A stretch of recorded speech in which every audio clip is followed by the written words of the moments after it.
السلام علیکم۔ جی وعلیکم السلام ورحمۃ اللہ وبرکاتہ۔ یہ شب قدر کیا ہے؟ کیا اسے ہی ليلۃ القدر کہتے ہیں یا ان میں کوئی فرق ہے؟ جی یہ ليلۃ القدر اور شب قدر جو ہے نا وہ ایک ہی چیز ہے، الگ الگ نہیں ہے۔ اچھا، بہت شکریہ۔ اچھا یہ بتائیے، رمضان تو ہے ہی برکتوں کا مہینہ، اور اس میں آخری عشرے کی طاق راتوں کو خاص فضیلت دی گئی ہے، اس کی کیا وجہ ہے؟ جی بالکل، رمضان یقیناً پورے کا پورا مہینہ ہی جو ہے اس کو برکتوں والا مہینہ قرار دیا ہے، اور بے شمار احادیث مبارکہ ایسی ہیں جس میں اس رمضان کے حوالے سے جو ہے وہ فضائل ملتے ہیں کہ اس میں اللہ تعالیٰ کی طرف سے کیسے رحمتیں اور برکتیں جو ہے وہ نازل ہوتی ہیں۔ البتہ آخری عشرے کو جو ہے وہ خاص طور پر فضیلت اس کئی وجوہات سے دی گئی ہے۔ ایک تو سب سے بڑی وجہ یہ ليلۃ القدر ہی کی وجہ سے ہے کہ جس کے بارے میں بہت ساری روایات سے یہ معلوم ہوتا ہے کہ شب قدر یا ليلۃ القدر جو ہے یہ آخری عشرے ہی میں جو ہے وہ کوئی رات ہوتی ہے جس کی بے شمار فضیلتیں جو کہ قرآن میں بھی بیان کی گئی ہیں اور بہت ساری صحیح حدیثوں میں بھی بیان کی گئی ہیں۔ تو آپ ایسے کہہ سکتے ہیں کہ آخری عشرے کی جو فضیلت کی سب سے بڑی بنیادی وجہ ہے نا وہ یہ ليلۃ القدر ہی ہے۔ اچھا، جیسا کہ ابھی آپ نے بتایا کہ طاق راتیں بہت فضیلت والی ہیں، اور انہی طاق راتوں میں شب قدر بھی آتی ہیں، تو یہ اتنی برکت والی رات ہے، اللہ اور اللہ کے رسول نے واضح طور پہ شب قدر کیوں متعین نہیں فرمائی؟ اس میں کیا حکمت ہو سکتی ہے؟ اس کی بہت ساری حکمتیں ہو سکتی ہیں، عقلی طور پر ہم جو ہے وہ اس کو کئی طریقے سے جو ہے وہ واضح کر سکتے ہیں۔ جیسے مثال کے طور پر ایک انسان کے اندر طلب باقی رہے کہ ایک بہت بڑی فضیلت والی چونکہ رات ہے اور اس کے تھوڑے سے عمل پر اللہ نے بہت زیادہ جو ہے وہ نوازنا ہے، تو تاکہ انسان میں پھر جو ہے وہ جستجو رہے، طلب رہے، اور اس طلب کے ساتھ جو ہے وہ مزید اپنی کوششوں کو، اپنی عبادات کو، اپنی ریاضتوں کو جو ہے وہ بڑھائے گا، تو اس سے اللہ کا مزید قرب حاصل ہوگا۔ تو یہ ایک حکمت اس کے لیے بیان کی جا سکتی ہے، اور اس کے علاوہ اور بہت ساری حکمتیں بھی مختلف محدثین نے اور فقہاء نے جو ہے وہ اس حوالے سے بیان کی ہیں کہ کس لیے، کس وجہ سے اللہ نے جو ہے وہ اس کو متعین نہیں فرمایا اور اس کی ایک تجسس جو ہے وہ امت کے لیے برقرار رکھا ہے۔ اسلام میں رمضان کی راتوں میں شب قدر کو پانے کی ترغیب دی گئی ہے۔ شب قدر کی اہمیت کیا ہے؟ شب قدر جو ہے یہ بڑی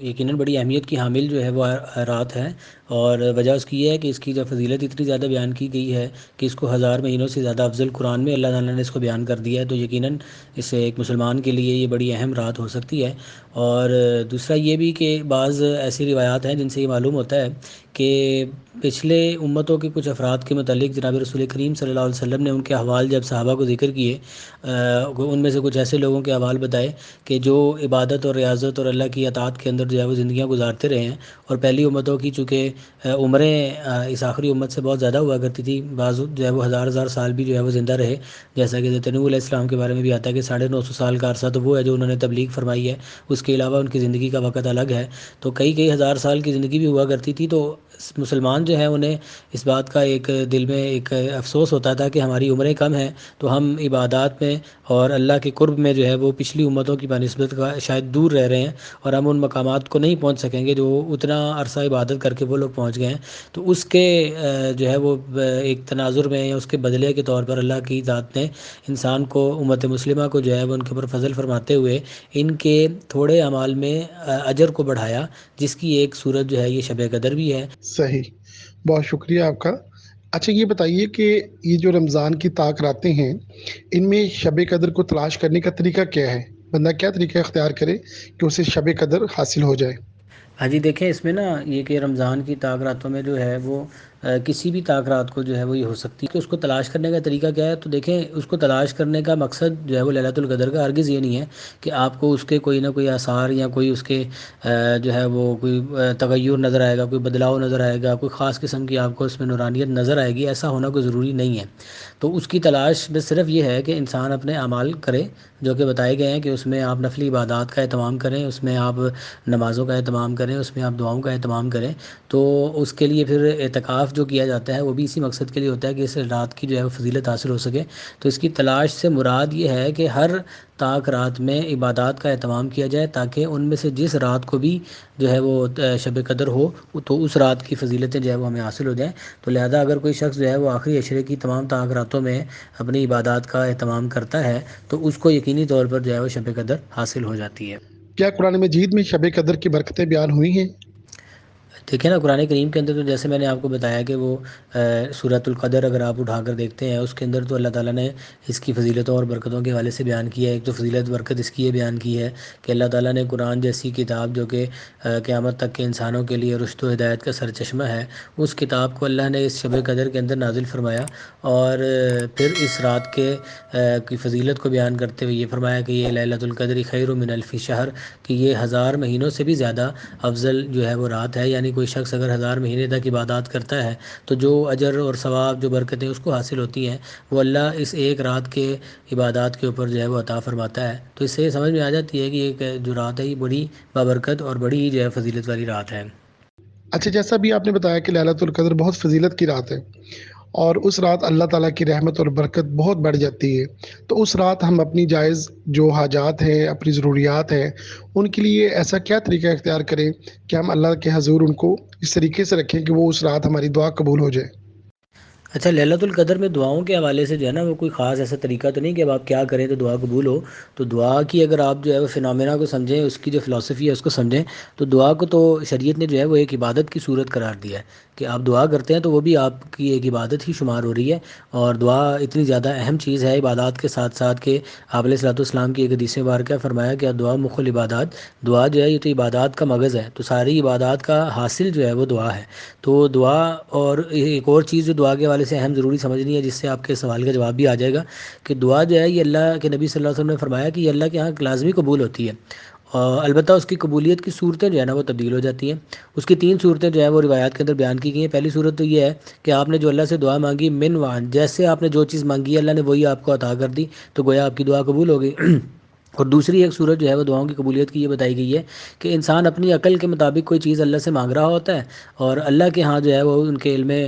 کامل کے اندر اس سے زیادہ کوئی بہتر چیز انسان کے لیے مخصوص ہوتی ہے، تو اللہ اس دعا کی برکت سے اس سے بہتر چیز جو دعا میں مانگی گئی ہے اس سے زیادہ بہتر چیز اللہ عطا فرما دیتے ہیں. تو یہ بھی ایک دعا کی قبولیت کی صورت ہوتی ہے. اور تیسری صورت یہ ہوتی ہے کہ آپ کی دعا دنیا میں من وان ویسے بھی نہیں قبول ہوئی اور اس سے بہتر چیز بھی نہیں ملی، تو پھر وہ دعا جو ہے وہ آپ کے لیے آخرت کا خزانہ بن جاتی ہے. اور آخرت کے خزانے کے حوالے سے ایک حدیث مبارکہ کے اندر آتا ہے، اللہ کے نبی نے فرمایا کہ جب انسان کو یہ پتہ لگے گا ان دعاؤں کا اجر جو کہ دعائیں دنیا میں قبول نہیں ہوئی تھیں، جب ان کے اجر کو دیکھے گا تو یہ حسرت کرے گا کہ کاش میری دنیا کے اندر کبھی کوئی دعا قبول ہی نہ ہوئی ہوتی، تاکہ ہر دعا کا بدلہ جو ہے مجھے آخرت میں مل جاتا. تو دعا جو ہے وہ تو لازمی اللہ کے یہاں قبول ہونی ہوتی ہے. تو اس کے لیے کوئی خاص ایسا کوئی آپ یہ نہیں کہہ سکتے کہ آپ کو کیا طریقہ اختیار کریں گے تو ہماری دعائیں قبول ہوں گی. جس شخص نے جو ہے وہ نیک نیتی کے ساتھ، اخلاص کے ساتھ اس رات کے اندر اس کی اہمیت کو سامنے رکھتے ہوئے اس کی برکتوں کو حاصل کرنے کے جذبے کے ساتھ جو ہے وہ عبادت کی اور دعائیں کی، تو اللہ کے ہاں یقینی طور پر قبول ہوں گی. جزاک اللہ، آپ کا بہت شکریہ. نبی کریم صلی اللہ علیہ وسلم کے حوالے سے ہمیں خاص ایک تجسس رہتا ہے کہ رمضان میں آپ کا کیا معمولات تھے، خاص طور پہ ان طاق راتوں میں نبی کریم صلی اللہ علیہ وسلم کا کیا معمول ہوتا تھا، آپ کی کیا روٹین ہوتی تھی؟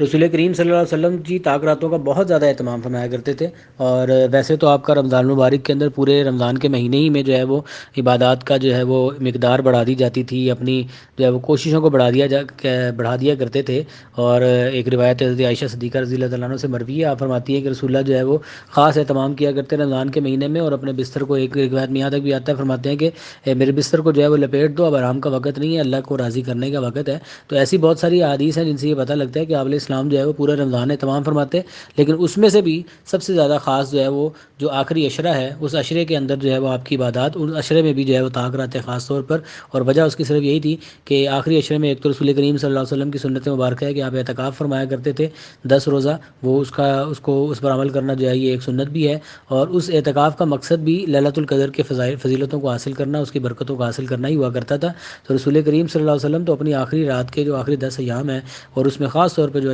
طاق راتوں کے جو ایام ہوتے تھے ان میں بے شمار آپ سے جو ہے وہ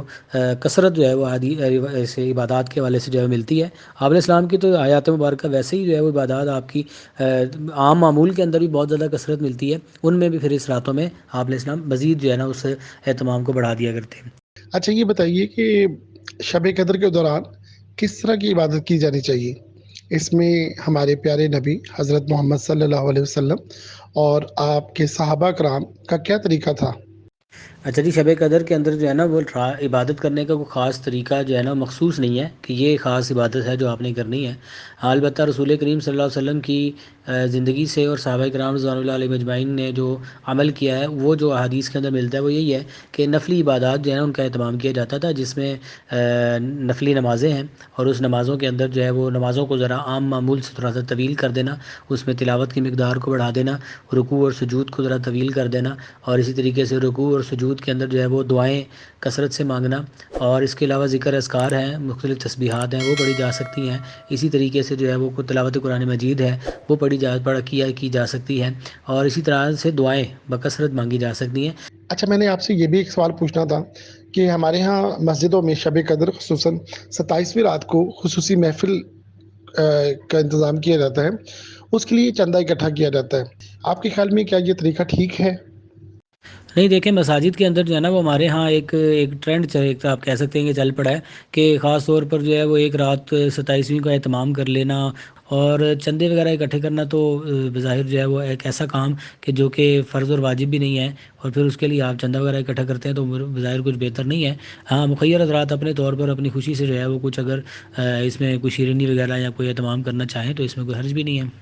ایک اور سوال میں نے آپ سے یہ پوچھنا تھا کہ ہمارے ہاں شب قدر کے موقع پر مسجدوں میں ساری رات جاگنے، مل کر ذکر اذکار کی محفلیں منعقد کی جاتی ہیں اور ختم قرآن کی رسم ادا کی جاتی ہے.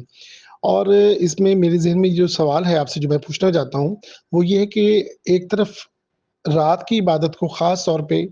یہ میں نے سنا ہے کہ تنہائی میں اپنے رب کے حضور پیش ہونے کو زیادہ پسند کیا گیا ہے کہ آپ بالکل اکیلے ہوں، آپ تنہائی میں ایک گوشہ نشین ہو جائیں، تو اس میں آپ اللہ کے حضور اپنی عبادت کو کریں. آپ نے نوافل پڑھنے ہیں یا آپ نے ذکر کرنا ہے یا آپ نے قرآن مجید کی تلاوت کرنی ہے. تو آپ کے خیال میں یہ جو مل کے اجتماعی جو پروگرام ہوتے ہیں جس میں ذکر کی بھی مجلسیں ہوتی ہیں اور ختم قرآن کی بھی رسم ایک ہوتی ہے اور اس میں ایون مل کے نماز بھی پڑھی جاتی ہے،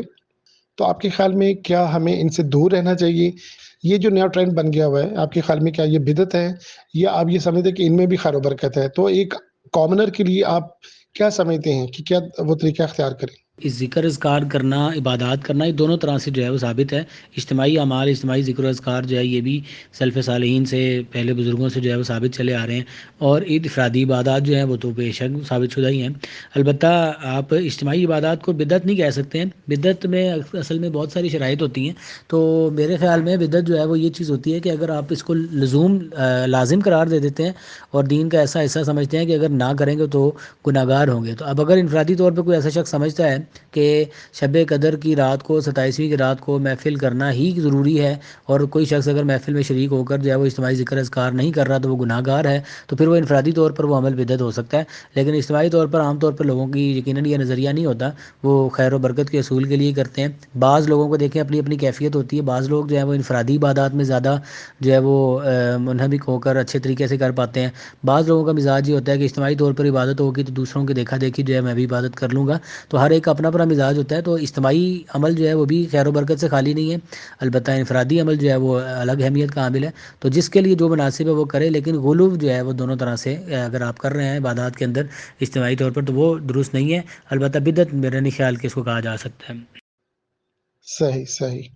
اچھا، آخری سوال جو میں آپ سے پوچھنا چاہتا ہوں کہ بہت سے لوگ ایسے ہیں جو ان طاق راتوں کی فضیلت کو اور شب قدر کو نہیں مانتے، اور فیس بک پہ بھی وہ اس طرح کی پوسٹ لگاتے ہیں، یا ہمارے ارد گرد میں بھی بعض لوگ ہوتے ہیں جو اس پہ وہ کچھ بات کرنا چاہتے ہیں یا وہ اس پہ اپنے کچھ اپنا اظہار کرتے ہیں. تو آپ کیا سمجھتے ہیں ان کے پاس کیا دلیل ہے؟ اور وہ نہ صرف یہ کہ ان کو نہیں مانتے بلکہ وہ لوگوں کو بھی ایک طرح سے اس سے منع کرتے ہیں. تو آپ کیا یہ سمجھتے ہیں کہ آخرت میں ان کو اس کی سزا ملے گی؟ دیکھیں جی، شب قدر کو میرا نہیں خیال کہ کوئی بھی مسلمان جو ہے وہ انکار کرتا ہے، اور اگر کوئی انکار کرتا ہے تو وہ تو پھر قرآن کریم کی یہ ایک دیکھیں الفاظ قرآن کی آیت ہے، قرآن یہ کہہ رہا ہے کہ یہ شب قدر جو ہے یہ 1000 راتوں سے بہتر ہے. تو اس بہتر کو حاصل کرنے کا مطلب یہ ہے کہ اس میں عبادات کا اہتمام کرنا چاہیے، اور کوئی ایسا کام نہیں کرنے کو کہا جا رہا، کوئی خاص عمل نہیں کرنے کو کہا جا رہا، صرف نفلی عبادات کے اہتمام کا کہا جا رہا ہے، دعاؤں کی کثرت کا اہتمام کیا جا رہا ہے. تو اس میں ممکن ہے کسی کو بھی کوئی اشکال نہیں ہونا چاہیے، لیکن اگر کسی کو کوئی اشکال ہوتا ہے تو اس پر اللہ اللہ کی طرف سے سزا تو نہیں ہے، یہ ایک بونس پوائنٹس ہیں، ایک زائد آپ کو ایک موقع ملا ہوا ہے جس میں آپ عبادات کو اپنی اللہ کے ہاں اپنی جو ہے وہ اخلاص کو، اپنی عبادتوں کو ظاہر کر سکتے ہیں بڑھا چڑھا کر. آپ وہ نہیں کر رہے ہیں تو آپ اس میں اس سے ایک خیر و برکت سے محروم ہو رہے ہیں، بس اس سے زیادہ کوئی نہیں ہے. البتہ اس کا انکار کرنا کوئی دین کے اندر فرض اور واجب نہیں ہے کہ آپ سمجھیں کہ بھی اس کا انکار کرے گا تو کوئی آخرت میں سزا ملے گی. ایک ایک اس کو ایک موقع ملا عبادات کو بڑھانے کا، اللہ کو راضی کرنے کا، اللہ کے قریب ہونے کا، اس نے اس کو اویل نہیں کیا. بس یہی کہیں گے ایک اپرچونیٹی اس نے ضائع کر دی، بس دیٹس اٹ. آپ کا بہت شکریہ کہ آپ نے بہت آسان لفظوں میں ہمیں ان چیزوں کے بارے میں بتایا. یہ میری بڑی خواہش تھی کہ میں خود بھی دین کو ایسے سمجھوں جو قرآن مجید میں ہے، جو احادیث مبارکہ میں ہے، جو ہمارے نبی حضرت محمد صلی اللہ علیہ وسلم کا طریقہ کار ہے، ان کو میں جانوں اور اس چینل کے تھرو میں لوگوں کو بھی بتاؤں. تو آپ کا بہت شکریہ کہ آپ نے بہت آسان طریقے سے آپ نے ہماری رہنمائی فرمائی. جزاک اللہ. جزاکم اللہ خیر. اللہ تعالیٰ دین کی ہمیں صحیح سمجھ عطا فرمائے اور اس پر عمل کرنے والا بنائے. آمین.